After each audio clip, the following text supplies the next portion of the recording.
They say we've grown desensitized, that after years of violence flickering across our screens, nothing shocks us anymore. But I think it's worse than that. Picture this, a crowded bus, fluorescent lights humming overhead. A woman screams, then silence. A knife glints in the aisle. Dozens of passengers freeze. No one rushes forward. No one calls out. Instead, hands rise, not to help, but to film. Within hours, her final moments are clipped, filtered, and fed to the algorithm. They're spliced into TikToks, dissected on Twitter threads, looped into reels with captions like movie trailers, and then we scroll past. Death has become just another notification, sandwiched between skincare hauls and a dancing cat. What once would have shattered us is now consumed, forgotten, and recycled as content. This isn't just a story about violence. It's about spectacle, about how, across centuries, human suffering has always been staged for an audience, whether in the Colosseum, the town square, or now the endless feed. We like to think that we've evolved, but in reality, we've only upgraded the theater. We don't gather in arenas anymore. We carry the arena in our pockets. This is the story of how murder became entertainment. And my name is Laura, and welcome to Dahlias in the Attic.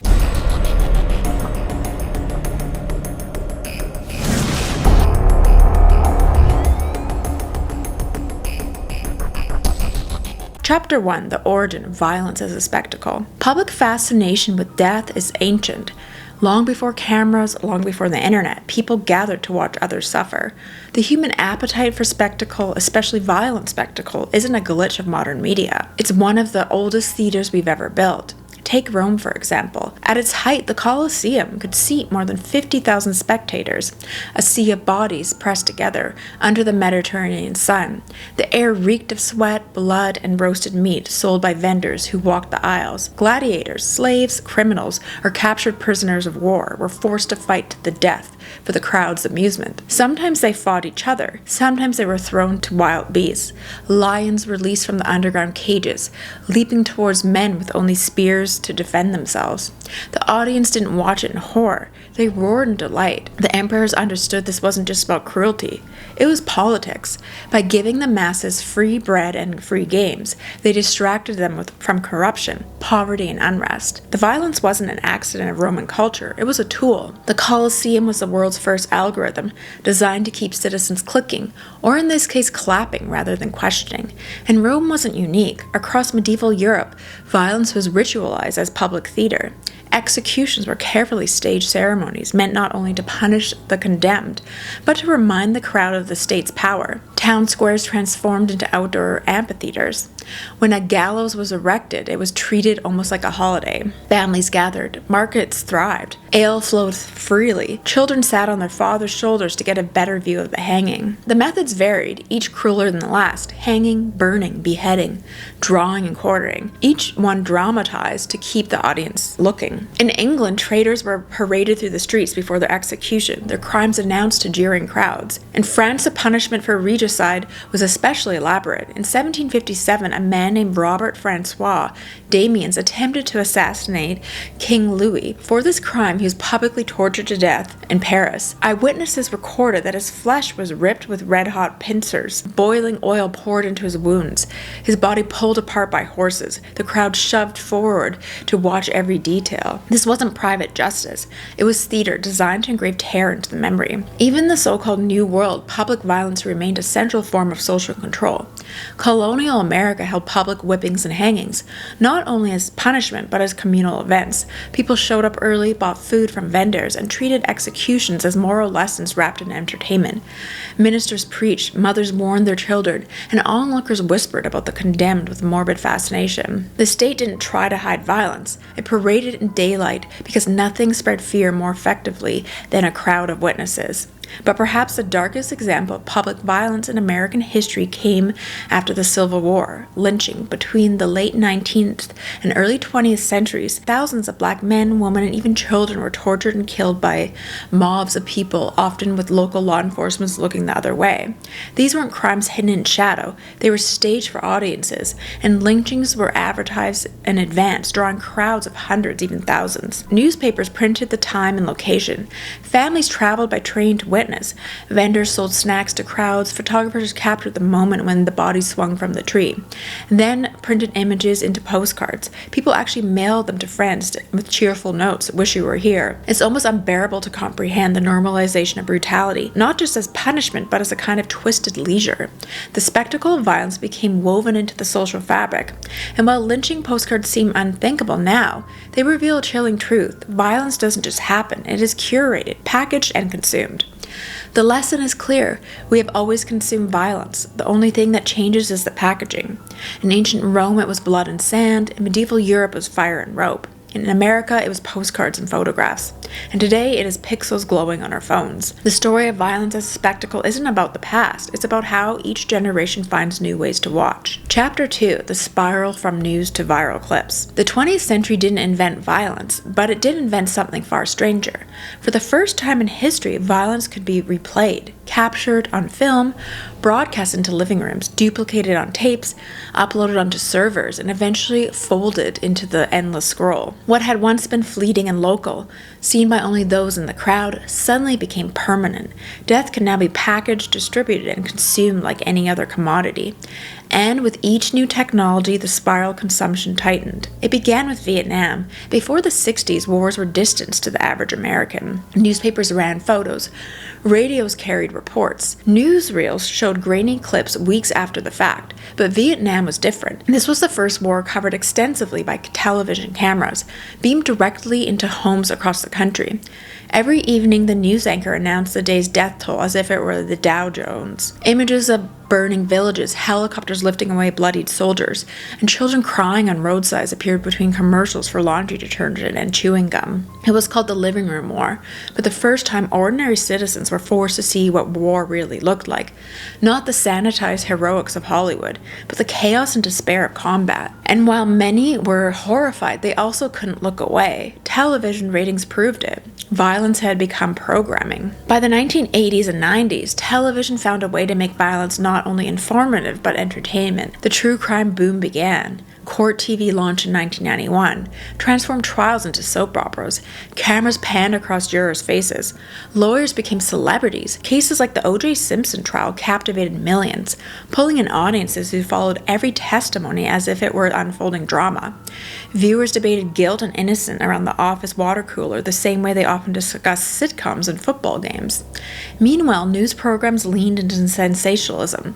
The rise of the "if it bleeds, it leads" mentality meant violent crime was given top billing, often exaggerated to draw viewers.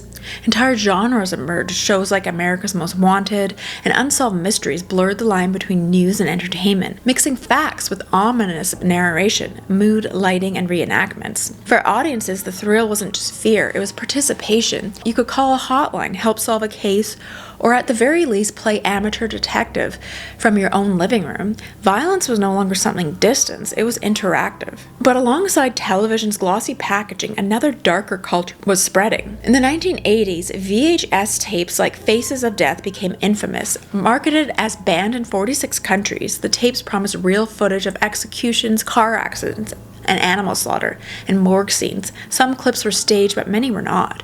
For teenagers, these tapes were whispered about like urban legends. They were passed around at sleepovers rented from shady video shops or bought at flea markets. The appeal wasn't just the gore, it was the secrecy. Watching was an initiation into adulthood, a dare to prove you could stomach the unspeakable. In Japan, similar underground tapes circulated showing real disasters and accidents, often sold on the black market. The trend wasn't limited to one country, the appetite was global.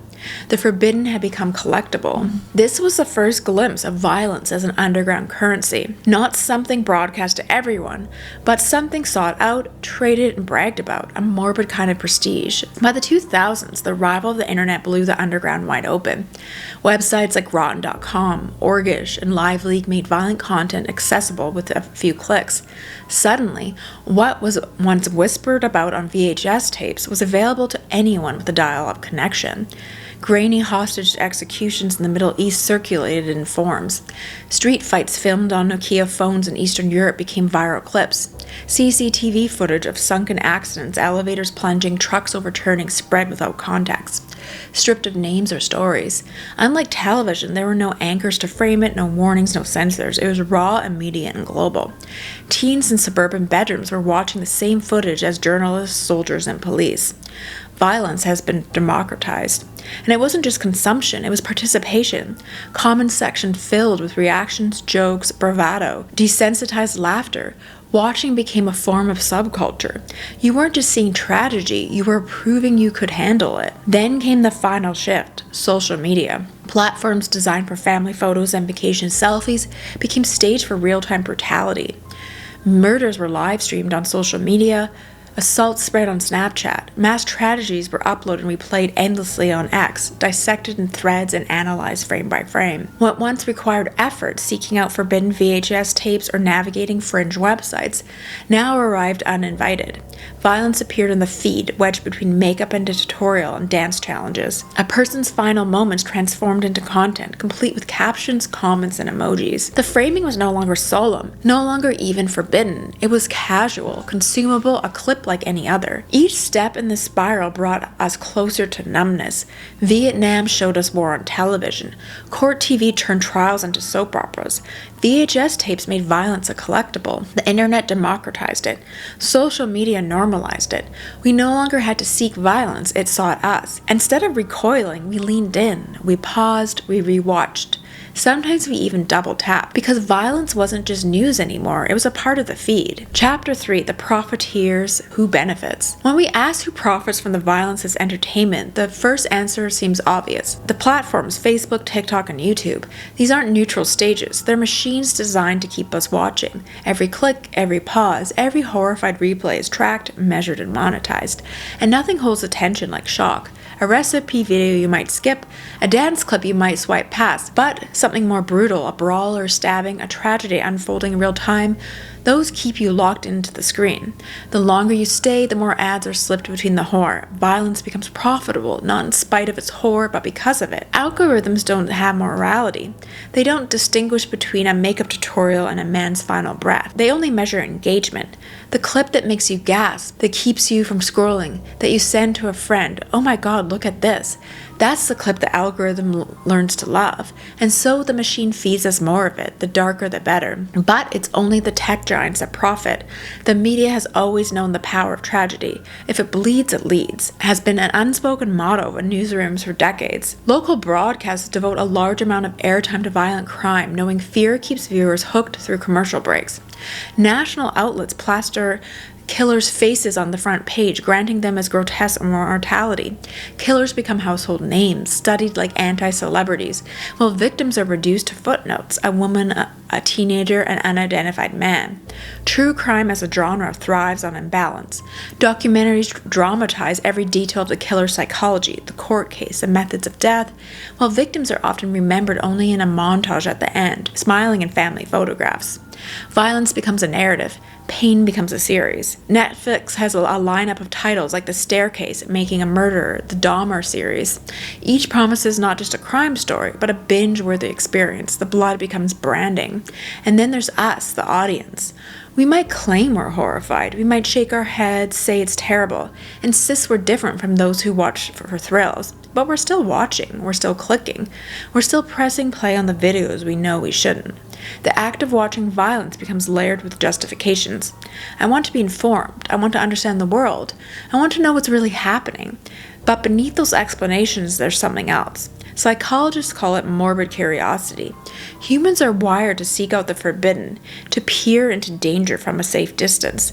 If it's the same instinct that makes drivers slow down on the scene of a crash, the same urge that makes medieval villagers crowd around under the gallows. Watching someone else's suffering reassures us of our own survival. It offers a rush, a mix of fear, disgust, and relief that we're not the ones on the ground. And in this digital age, this curiosity is rewarded. Each clip we watch, each headline we click, gives us a dopamine hit, the small chemical reward of participation. We feel parted of the conversation, outraged, informed, and connected. Sharing a video of someone's last moment becomes a kind of social currency. It says, I saw it first, I know the truth, look at me, I'm part of the story. We don't just consume violence, we extend it. Every share gives the clip new life. Every retweet drags someone's tragedy into another corner of the internet. What might have been one person's horror becomes millions of strangers' contents. And this is where the real horror lies, because violence doesn't spread itself. Algorithms may amplify it, corporations may profit from it, journalists may dramatize it, but ultimately it's us, our clicks, our shares, our fascination that keep the machine alive. The profiteers aren't just there. They're in here, in our habits, our curiosity, our willingness to turn away from empathy and towards spectacle. We are not only the audience, we are the distribution network. Chapter 4, The Cultural Afterlife, When Violence Becomes Aesthetic. The strangest afterlife of violence isn't found in police reports or courtrooms. It lives in the stories we tell afterwards, in the way tragedies repackage, stylize, and consume long after the blood has been washed away. Violence doesn't just echo, it transforms. It stops being horror and starts being aesthetic. In 1964, a young woman in New York City was murdered outside her apartment building. Her cries carried into the night, but according to newspapers, dozens of neighbors heard the plea and did nothing. The number 38 was plastered on headlines across the country. Whether that figure was accurate didn't matter. Her death had already been mutated into something larger than itself, a cultural parable about urban indifference. Psychology textbooks used her case to teach the bystander effect. News anchors invoked her story as proof of society's coldness. Television dramatizations recreated the scene with swelling music and artificial screams. The woman herself, the life she lived, the dreams she had, was quickly overshadowed. She had become the icon of apathy, a symbol more than a person. This is the first step in the aestheticization of violence. When a victim ceases to be remembered as an individual and is reborn as a cautionary tale, a metaphor, a headline that refuses to die. 3 decades later, a school in suburban Colorado became the site of another cultural rupture. 2 students stormed the building with weapons, leaving behind a trail of devastation and a paper trail of journals and videotapes. For the first time, a tragedy like this unfolded in an era when the internet was just beginning to shape culture. The material left behind by the perpetrators spread far beyond police files. Their trench coats became symbols of rebellion. Their music playlists were treated as manifestos. Their faces, smirking in grainy photographs, were circulated like they belonged on band posters, and something disturbing began to grow. Instead of fading into infamy, the perpetrators became icons in certain corners of the internet. Teenagers on forum and later platforms like Tumblr became writing poetry about them, creating moody black and white edits of their faces, even confessing to have crushes. These images were layered with song lyrics, cigarette smoke overlays, and romanticized captions, reframing the killers not as monsters, but as tragic figures of alienation and rage. The victims, the students and teachers whose lives were stolen, became afterthoughts. The cultural spotlight turned its gaze away from their humanity and fixated on the dark glamour of the perpetrators. This is the second stage in the aestheticization of violence, when criminals stop being warnings and start being idols. The process is older than the internet. By the 1970s, when Ted Bundy stood trial, women lined up outside the courtroom to watch him. Journalists described him as handsome and charming. Words like that haunted his legacy long after his crimes were known. The tension between his brutality and his looks made him marketable. Decades later, Hollywood leaned into this tension by casting Zac Efron, a former teen heartthrob, to play him in a dramatized film. Streaming platforms have done the same with Jeffrey Dahmer, whose crimes were reenacted in a moody Netflix series starring Evan Peters, an actor with a cult following. The cinematography was sleek, the soundtrack atmospheric. Viewers binged it like any other show, turning mass murder into a form of weekend entertainment. These choices weren't accidents. They were calculated. Beautiful actors keep audiences watching. Stylized production makes horror consumable. The result?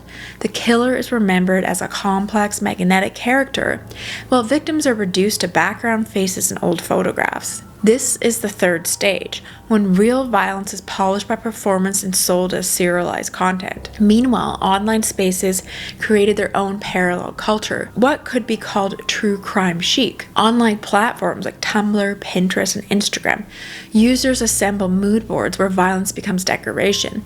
Pastel filters overlay mugshots. Polaroids of crime scenes are paired with lipstick tubes or romantic quotes. A coffee cup with a smear of red lipstick sits next to a black and white photograph of a convicted killer. Horror is reframed as aesthetic, something to be collected and curated like fashion. It's not limited to images either. Playlists inspired by notorious crimes circulate on Spotify. Etsy sells enamel pins of crime scene tape. Halloween costumes draw directly from Netflix dramatizations, blurring the line between history and cosplay. The language itself feeds the transformation. Serial killers are branded as slick nicknames: Night Stalker, Son of Sam. They sound less like people and more like comic book villains, characters designed for consumption. Their names ring louder than the names of those they killed. The pattern is chilling. A person dies in real life, but their suffering rarely becomes the focus of cultural memory. What survives is either the myth of their helplessness, as the case of the young woman in New York, or the dark glamour of the perpetrator, as in Colorado. The victims are rarely aestheticized. Their lives don't become playlists or Tumblr edits. Their faces aren't cast in Netflix dramas. They are mourned quietly by families, remembered in private circles, but erased in the wider spectacle. What remains instead is style, violence stripped of its reality and dressed in cultural packaging. The cultural afterlife of violence is more than just disturbing, it's revealing. It shows us that we don't only consume horror, we curate it. We make playlists, collages, costumes, and streaming series out of it. We fold it into fashion, into entertainment, into identity. Once violent was something hidden behind the shame. Today it's filtered, aestheticized, and rebranded. The victims vanish, the suffering dissolves, and what lingers, unsettling and glamorous, is style. Chapter 5, Lingering Ghosts and the Cost of Numbness. So what does this all do to us? At first glance, psychologists might call it desensitization. The more we see, the less we feel. The first time we encounter a violent video, it rattles us. The second time we flinch. By the 5th, the 10th, the 100th, we simply watch. Our nervous systems adapt, our empathy dulls. A violent act that once would have haunted us for weeks now barely earns a raised eyebrow. But numbness isn't the only danger. The deeper risk is complicity. Because every time we scroll past violence, every time we replay it, every time we share it, we participate in a culture that treats human life as disposable. Someone's final breath becomes a meme. A desperate cry becomes a clip. A tragedy becomes a talking point on a podcast or reaction video on YouTube. The line between empathy and entertainment collapses, and once it collapses, it's nearly impossible to rebuild. And the ghosts linger. They linger in a way we see the woman on the bus, not as the person but the content. They linger in the man attacked on the subway, his image replayed endlessly across timelines. They linger in the school children, whose last moments circulate in grainy clips, dissected by strangers who never knew their names. These deaths don't end up when the camera cuts. They echo, they loop, they replay endlessly, consumed, until the memory of their lives is erased, replaced only by the spectacle of their deaths. It's not just individuals who are haunted, whose societies begin to carry this numbness like a low-level fever. In the 24-hour news cycle, violent images are so constant that horror becomes a background hum of our lives. Shootings, terrorist attacks, random assaults on CCTV. These details blur together until one tragedy is indistinguishable from the next. The names of victims fade while the cycle repeats. What happens to a society that can no longer tell the difference between tragedy and content? One answer is empathy fatigue. Psychologists describe it as a state where the constant exposure to suffering makes us less able to respond compassionately. When we see violence every day, we stop seeing it at all. Outrage becomes routine. Mourning becomes performative. Our hearts harden, not out of cruelty, but out of our sheer exhaustion. Another answer is voyeurism disguised as awareness. We tell ourselves we're staying informed, bearing witness, honoring the truth, but in reality, many of us are feeding an appetite for shock. We say we're horrified, but we keep watching. We keep clicking. We keep giving oxygen to the very clips we claim to despise. The cost of numbness isn't just that we feel less, it's that we do less. The bystander effect that once defined a single crime in the 1960s New York has metastasized into a cultural condition. We no longer step in, we no longer intervene. We record, we watch, we scroll. And perhaps the most chilling part is how quickly we move on. A video of someone's death might trend for a day, maybe two. It sparks debates, hashtags, even protests. But then a new story replaces it, a celebrity scandal, a funny animal clip, a dance trend. The horror dissolves into the feed, and the ghosts sink deeper into the background. This isn't about being moralistic.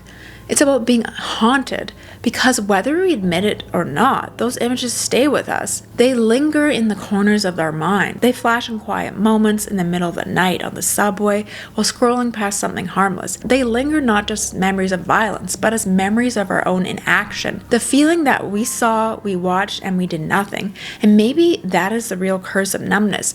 Not just the loss of empathy, but the silent guilt that follows. The knowledge that we let violence become entertainment, that we let ghosts become content, that we look into tragedy and choose to keep scrolling. Because in the end, numbness is not neutrality, it's surrender. And once surrendered, it's nearly impossible to take back. Chapter 6, Ghosts in the Machine, the legacy of violence as entertainment. When the cameras stop rolling, when the feeds finally refresh, where do these stories go? They don't vanish, they live in their afterlife. Tragedies rarely remain private anymore. They become content cycles. They're clipped, reposted, analyzed on podcasts, dramatized in documentaries, and repackaged for streaming. The suffering that was once fleeting now lingers indefinitely in digital archives, and every retelling strips it further from reality. Consider how quickly a violent event is transformed. Within hours, the first blurry cell phone clips are surfaced online. Within days, news outlets release specials, complete with ominous music and slick editing. Within weeks, the story is dissected by YouTubers and podcasts, who turn it into serialized entertainment. Within months or years, Hollywood adapts it, giving us actors' soundtracks and Netflix thumbnails. The result is a chain of commodification.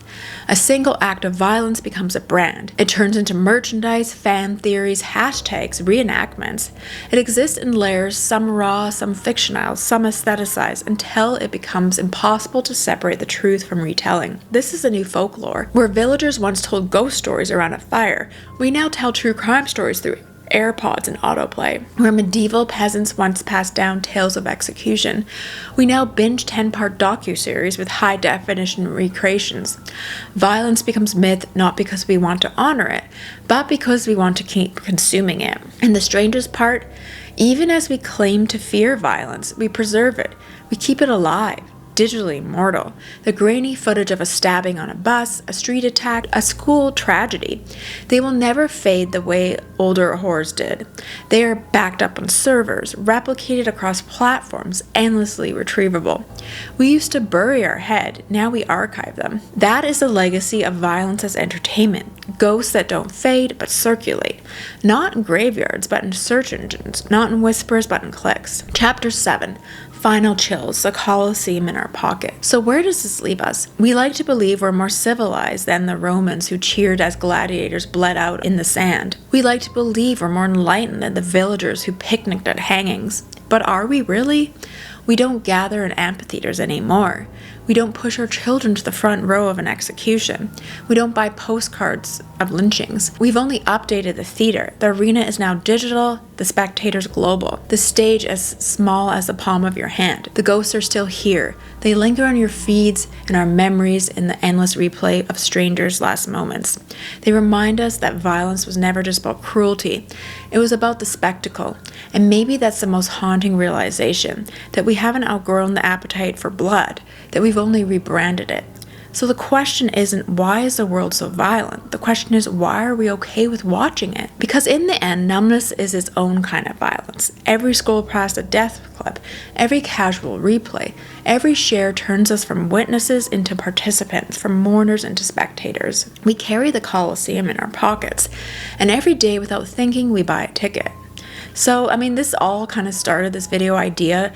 This video is going to come out, obviously a little bit after what happened, but just seeing that Ukrainian girl get brutally killed on that subway, was like really horrific for me to watch and gave me nightmares, and just watching people around not really helping her, and it's like everyone's desensitized, and just knowing that someone died alone like that, and then people filming her, I found it very disturbing.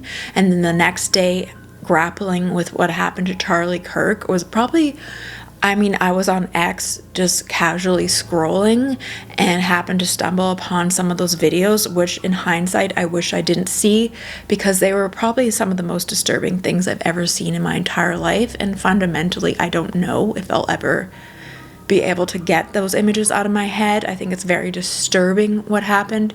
It's very concerning to the state of the world that people turn to violence like this instead of casually debating and allowing for different opinions. And I also find it very disturbing that some people celebrated his death and that are happy, not really understanding that this person had a family and young children. The whole thing is just disturbing, and I feel like the world is becoming a very dark place, and I just use these essays as a way to kind of get my thoughts out there. So anyways, let me know in the comments below, political opinions aside, I think it's wrong to resort to violence like this.